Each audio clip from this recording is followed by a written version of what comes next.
Encore un agent autoroutier victime de l'imprudence d'un conducteur. Chaque jour, 5000 d'entre eux travaillent à rendre le réseau autoroutier plus sûr. Mais au milieu du trafic, ils sont forcément vulnérables. C'est d'ailleurs sur un chantier que lundi, à 15h23, un agent autoroutier a été fauché par une voiture qui roulait trop vite. Nous sommes en ligne avec Gilbert, agent autoroutier sur cette autoroute. Gilbert, que s'est-il passé? Oui, encore une fois, c'est de la vitesse excessive que notre collègue a été victime. Faut savoir qu'un conducteur sur deux respecte pas les limitations à l'approche d'un chantier. Pourtant, on met tout en place pour prévenir les gens.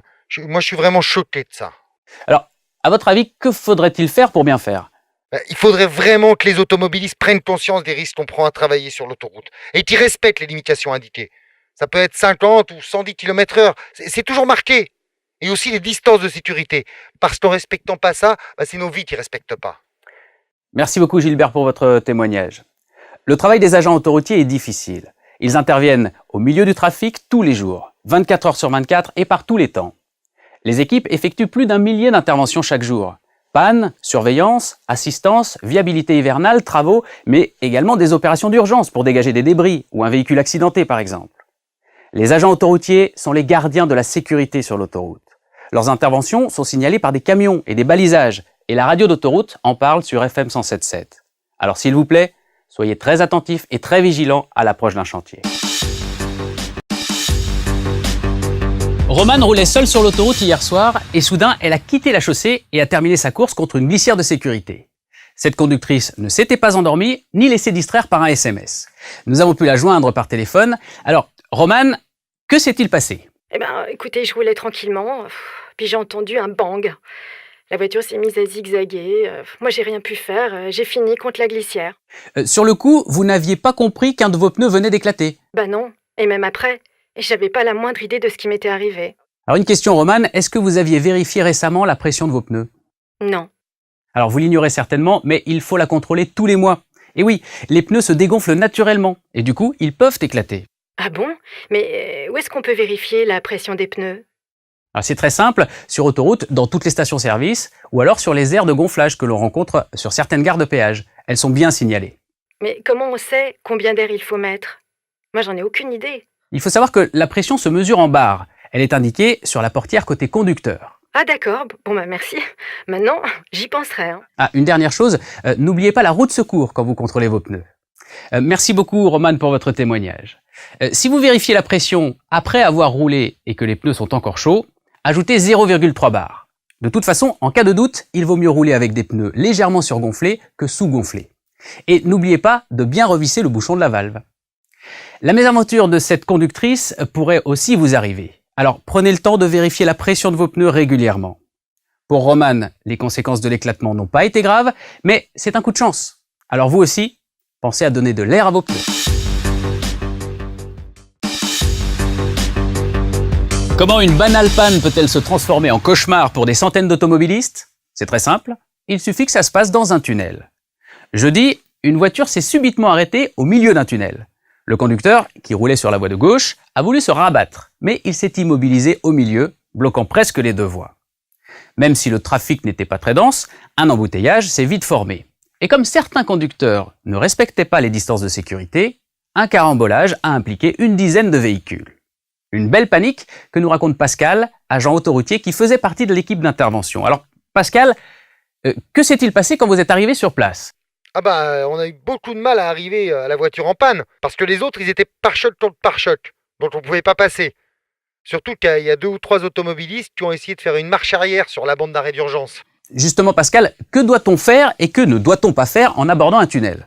Alors, première chose, il faut allumer ses feux de croisement, même si le tunnel est éclairé. Ensuite, on respecte les feux d'affectation des voies, les vitesses limites et bien sûr les distances de sécurité. En cas d'arrêt du trafic, on laisse un peu plus de place même, pour que nous, les secours, on puisse passer. Et quand on tombe en panne, quelle est la bonne attitude à adopter? Alors si on est en panne, c'est un peu comme sur l'autoroute. On met ses feux de détresse, on essaie de se garer dans un emplacement prévu. Là, on coupe le moteur, on met son gilet jaune et on sort du côté passager, donc du côté opposé à la circulation, pour aller se mettre à l'abri dans une zone protégée. Et puis de là, on se sert de la borne pour appeler les secours. Dernière question, si la panne nous semble être un incendie, que fait-on? Oula, alors si ça fume, on arrête tout de suite le moteur. Et surtout, on n'ouvre pas le capot. Ça ferait un appel d'air et la fumée pourrait devenir une flamme. Bon, ensuite, on évacue la voiture en fermant bien les portes et les fenêtres et en prenant les mêmes précautions que pour une panne normale. On met son gilet, on sort du côté protégé et on file, en étant très prudent, vers l'évacuation de secours la plus proche. Elles sont toujours indiquées, hein. Et un truc très important, on ne retourne jamais dans le tunnel. Sauf exception, bien sûr, mais pour aller chercher son portable, certainement pas. Merci Pascal pour toutes ces informations. Finalement, pour bien rouler dans un tunnel, c'est comme à l'air libre, sauf que les règles sont un peu plus strictes à cause du confinement. Et c'est pourquoi les respecter est encore plus important. Quelques mauvais comportements ont hier contribué à bloquer le tunnel pendant plus de 3 heures. Alors, soyez vigilants, suivez les consignes données par les panneaux lumineux et écoutez FM 107.7 pour être informé d'un incident.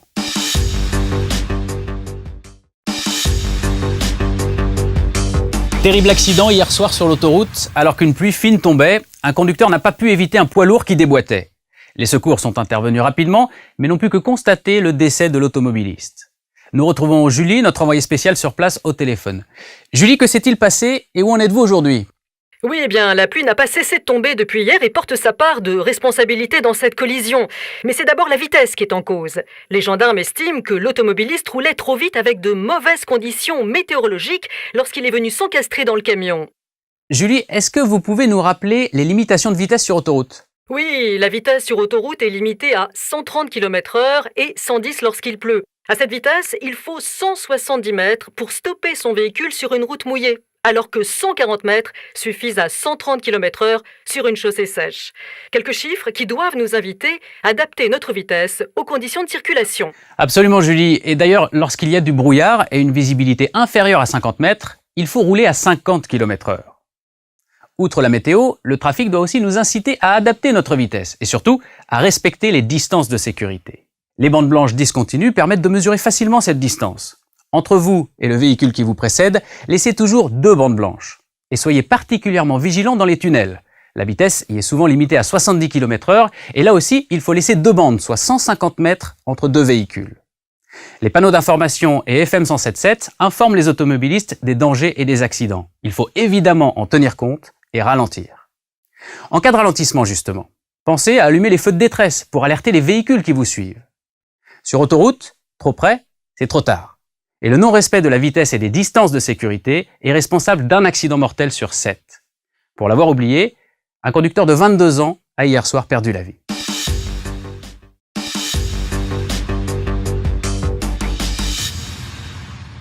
Un accident dramatique a eu lieu vendredi sur l'autoroute. 2 voitures qui roulaient à une vitesse normale se sont percutées et l'une d'elles a fini sa trajectoire dans la glissière de sécurité.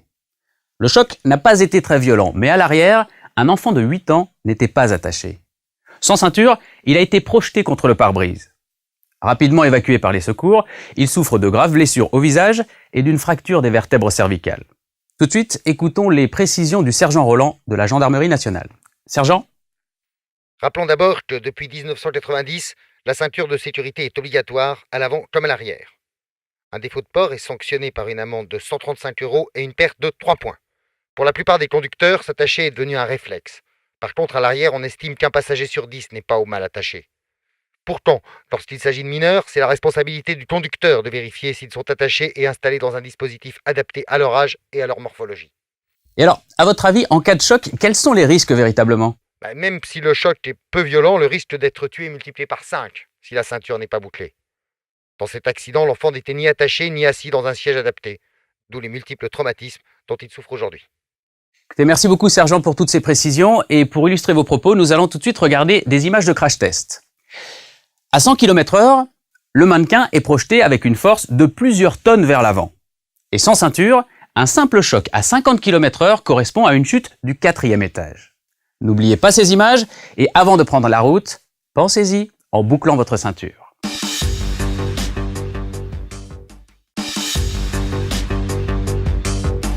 Tomber en panne de voiture peut devenir dramatique. Dans la nuit de mardi à mercredi, une conductrice de 32 ans a dû s'arrêter sur la bande d'arrêt d'urgence de l'autoroute. Elle est sortie de sa voiture et a été happée par un poids lourd. Le chauffeur a affirmé ne pas avoir vu la jeune femme.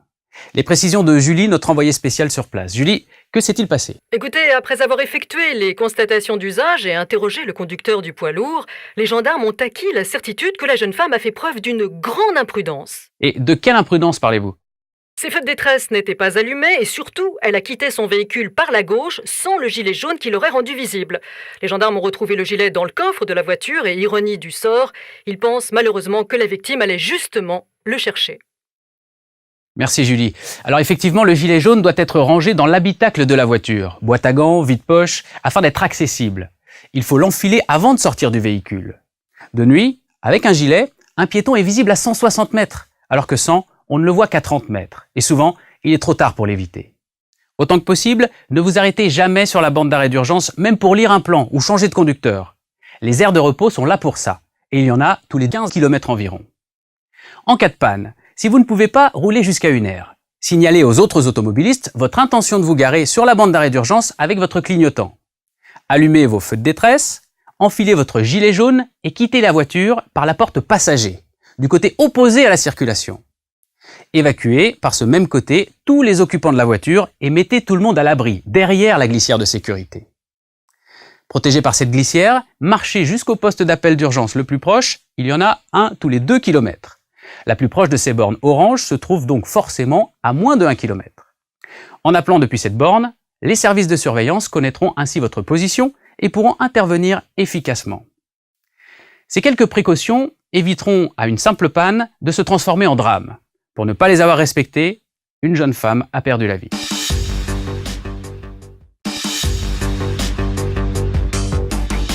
Mardi dernier était un jour de chance pour un conducteur qui roulait sur l'autoroute. Vers 14h30, il s'est assoupi au volant. Réveillé par les bandes rugueuses qui bordent la chaussée, il n'a pas pu redresser son véhicule et il a terminé sa course contre la glissière de sécurité. Une dépanneuse a dû remorquer la voiture. Le conducteur n'avait pas bu d'alcool et ne prenait pas de médicaments, mais il n'a pas tenu compte des signes de somnolence. Par téléphone, les précisions du docteur Chiboun, spécialiste du sommeil, qui nous explique qu'il est impossible de lutter contre la somnolence. Alors docteur, si je comprends bien, contre la somnolence, on ne peut rien faire. En effet, on ne peut pas lutter contre la somnolence et surtout pas au volant. Une expérience a montré qu'en 4 heures de conduite consécutive, on constatait 30 minutes de perte de vigilance du sujet et autant d'instants critiques où tout peut basculer. Alors, que doit-on faire pour ne pas en arriver là ? Écoutez, il est nécessaire de connaître et de repérer les signes d'alerte. Raidissement de la nuque, paupières lourdes, bâillements, envie de bouger, baisse de la vigilance et de la concentration. Et surtout, en tenir compte en s'arrêtant le plus rapidement possible. Merci docteur. Et pour s'arrêter, il y a bien sûr les airs. Faire une pause de 15 à 20 minutes est la seule solution. À moins bien sûr de pouvoir passer le volant. Mais s'aérer, prendre une boisson non alcoolisée bien sûr, ou une collation, permet aussi de recharger ses batteries. Si vous devez prendre la route, quelle que soit la durée de votre trajet, pensez à bien dormir la veille pour éviter ce que les spécialistes appellent la dette de sommeil. Évitez de boire et de prendre des médicaments. La somnolence se moque des idées reçues. Elle touche tous les conducteurs, femmes, hommes, jeunes ou expérimentés. Elle peut se manifester sur des courts trajets ou sur de longs voyages, et à n'importe quelle heure. Avec toutefois des heures où le risque est plus élevé, entre 14h et 16h et entre 3h et 8h du matin. Pour conclure, rappelons-nous que sur autoroute, un accident mortel sur 3 est dû à la somnolence et à la fatigue.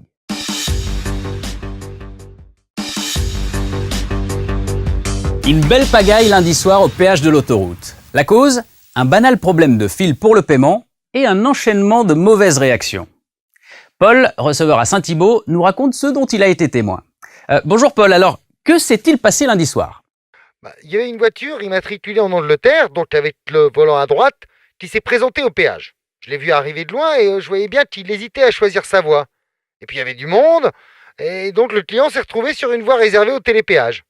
Évidemment, comme il n'est pas abonné, il ne pouvait pas passer. Première erreur. Deuxième erreur, il a commencé à faire une marche arrière. Et là, ça a été la panique parce qu'il a dû reculer pas mal pour trouver la bonne voie. Alors Paul, j'aimerais intervenir quelques instants pour préciser les indications des voies qui justement sont liées au mode de paiement. Un T orange indique une voie exclusivement réservée aux abonnés du télépéage, à l'exclusion de tous les autres. Si le T est surmonté du panneau 30, ils peuvent même passer à 30 km/h. Le panneau CB, ou carte en main, indique une voie réservée aux véhicules de classe 1 qui veulent régler par carte bancaire. Ce sont les véhicules légers ou utilitaires jusqu'à 3,5 tonnes, y compris s'ils tractent une caravane. Le panneau multicarte est également réservé au paiement par carte, mais il est ouvert à toutes les classes de véhicules. Si vous voulez régler en espèces, il vous faut suivre le panneau panier à pièces. Dans le doute, suivez la flèche verte, la voie qu'elle indique est souvent tenue par un péager, et elle est ouverte à tous les véhicules et tous les modes de paiement. Voilà, pardonnez-moi Paul pour ces petites précisions, on écoute la suite de votre témoignage. Oui. Bon, donc l'anglais a reculé, ce qu'il faut jamais faire, et des voitures arrivaient un peu vite, ce qui est aussi dangereux. Faut bien dire aux gens de bien ralentir quand ils arrivent vers un péage. Il y a des panneaux de vitesse pour ça. Enfin bref, des voitures se sont arrêtées 50 mètres avant le péage, et en 5 minutes, c'était l'embouteillage. Rien de bien grave, il y a 2 ou 3 voitures qui se sont touchées, mais aucun blessé, donc bon, hein. Mais il a quand même fallu un bon quart d'heure pour que tout rentre dans l'ordre. Alors Paul, j'aimerais rebondir sur le fait de ne pas reculer. Que faut-il faire lorsqu'on s'est trompé de voie ? Alors, si on s'est trompé de voie, il faut mettre ses feux de détresse et prévenir en utilisant le bouton d'interphone. Il y a toujours un interphone sur les bornes et des gens prêts à répondre 24 heures sur 24. C'est ce qu'aurait dû faire notre anglais, hein. D'ailleurs, il était très sympa et il était vraiment désolé d'avoir embêté tout le monde, hein. Merci Paul. Un dernier mot concernant le péage à ceux qui seraient tentés de frauder. Sachez que des caméras enregistrent les plaques d'immatriculation et que frauder coûte cher. C'est un délit passible d'une amende de 2e classe. Voilà, prudence sur l'autoroute et pensez à ralentir en arrivant à un péage, ne serait-ce que pour vous donner le temps de choisir la bonne voie. Les bons réflexes autoroute. La somnolence au volant. La somnolence au volant, c'est la première cause d'accident sur autoroute. Tous les conducteurs sont concernés, même sur les trajets courts. Le risque, perdre le contrôle de son véhicule. En pratique, apprenez à reconnaître les premiers signes d'alerte. Bâillement, clignement, fourmillement, besoin de changer de position, ces signes doivent vous inciter à vous arrêter. Faites une pause sur une aire de repos, même s'il ne vous reste que quelques kilomètres à parcourir. Une fois arrêté, faites une petite sieste. 15 à 20 minutes suffisent pour récupérer. Avant de reprendre la route, marchez, buvez de l'eau et faites des mouvements pour vous détendre. En route, aérez fréquemment votre véhicule et même si vous ne vous sentez pas fatigué, ne prenez aucun risque. Toutes les 2 heures, la pause s'impose. La veille de votre départ, faites une bonne nuit, après un repas léger et sans alcool. Et attention aux effets secondaires de certains médicaments. Enfin, si possible, évitez de rouler lors des créneaux horaires à risque. Alors concrètement, pourquoi c'est si important ? Tout simplement parce que suivre ces conseils, c'est rester en pleine possession de ses moyens pour préserver sa sécurité et celle des autres automobilistes. Ensemble, adoptons les bons réflexes pour une autoroute encore plus sûre. Les bons réflexes autoroute. L'agent autoroutier. En cas d'incident ou d'accident sur l'autoroute, qui est le premier à vous secourir ? L'agent autoroutier. Cet ange gardien travaille jour et nuit à la sécurité et au confort des automobilistes. À nous aussi de veiller à la sienne. Que fait un agent autoroutier ? Il vous protège. Il parcourt des centaines de kilomètres chaque jour pour pouvoir intervenir à tout moment. En pratique, il surveille et sécurise l'autoroute. Il entretient les aires et récupère sur la voie tout ce qui pourrait gêner les automobilistes et être à l'origine d'accidents graves. En cas d'accident ou d'incident mécanique, il est souvent le premier à porter assistance à l'automobiliste en difficulté. Il signale et protège la zone grâce à son véhicule garé en amont. Ainsi, il évite les suraccidents. Que faire alors si vous voyez un agent autoroutier en intervention ? Ralentissez bien sûr, pour protéger celui qui 24 heures sur 24 préserve votre sécurité et celle des autres automobilistes. Ensemble, adoptons les bons réflexes pour une autoroute encore plus sûre. Les bons réflexes autoroute. Le contresens. Sur l'autoroute, si les automobilistes ne vont pas tous au même endroit, il est impératif qu'ils roulent tous dans le même sens. C'est d'autant plus impératif que toute manœuvre en marche arrière, ou pire, de conduite à contresens est formellement interdite. Comme par exemple, rouler en marche arrière sur la bande d'arrêt d'urgence pour rattraper une sortie que l'on vient de rater. Reculer au péage pour changer de voie. Ou encore faire demi-tour devant la barrière de péage. Tous ces comportements sont des dangers réels pour vous et pour les autres automobilistes. Et quand vous quittez une aire après une pause, respectez strictement les signalisations. Pour ne pas risquer de vous engager à contresens sur l'autoroute, les flèches au sol, les panneaux de sens interdit sont là pour vous guider. Et surtout, ne vous engagez jamais sur une voie si vous n'êtes pas sûr de rouler dans le bon sens. En cas de doute, refaites un tour. En plus du danger que vous créez pour vous, vous mettez aussi en danger la vie des autres. Vous vous exposez également à de lourdes sanctions. La circulation en sens interdit, une marche arrière, un demi-tour sur autoroute sont formellement interdits et passibles d'une amende de 135 €, d'un retrait de 4 points et d'une suspension de permis de conduire de 3 ans. Adopter une conduite responsable, c'est préserver sa sécurité et celle des autres automobilistes. Ensemble, adoptons les bons réflexes pour une autoroute encore plus sûre. Les bons réflexes autoroute. Le téléphone au volant. Même sur autoroute, il est difficile de ne pas céder à la tentation de répondre au téléphone, surtout si c'est votre patron qui est au bout du fil. Pourtant, c'est évident, votre voiture n'est pas votre bureau. Aussi, l'usage du téléphone au volant est formellement interdit, même en déplacement professionnel, car il augmente le risque d'accidents de la route, qui sont la première cause de mortalité au travail. Pourquoi le téléphone en voiture est-il tellement dangereux? Parce que c'est une distraction. Distraction manuelle, on délaisse le volant pour le téléphone. Distraction visuelle, on regarde l'écran, ses SMS, ses mails et plus la route. Distraction auditive. On n'est plus concentré sur la seule conduite et c'est pourtant le plus important lorsque l'on est sur la route. Ces comportements mettent en danger votre propre vie comme celle des autres et le téléphone tenu en main vous expose également à de lourdes sanctions. Une amende de 135 € et un retrait de 3 points du permis de conduire. Renoncez au système main libre, car même avec les 2 mains sur le volant, votre attention sera perturbée. Alors que faire lors de vos trajets professionnels? Déjà, organisez-vous pour ne pas prendre de rendez-vous téléphoniques pendant le voyage. Ensuite, faites des pauses régulières sur les aires de repos pour consulter vos messages, SMS, mails et vous reposer. Adopter une conduite responsable, c'est préserver sa sécurité et celle des autres. Ensemble, adoptons les bons réflexes pour une autoroute encore plus sûre.